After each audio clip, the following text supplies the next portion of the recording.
yourself and applying your inventiveness or creativity to everyday tasks and problems, as well as to those big new projects. By promoting these notions of treasure hunting and creative transformation, you'll be making a significant long-term investment, not just in your team, but in the growth and success of your company. And now, I invite you to sit back, relax, and put yourself in the shoes of this unsuspecting but very courageous audience member and Eddie, Sultan Office Child, invite him up on stage to play.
you should all be clowns, because your job is to get the best out of the people around you, whether it's your children or the people that you work with.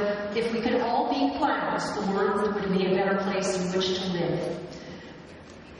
Door number 4 is really the transition from the individual to the team. It's called the nurturing environment. As leaders in both entertainment and business, one of our most important responsibilities is to design and build a nurturing environment which is conducive to productivity, creativity, and personal growth.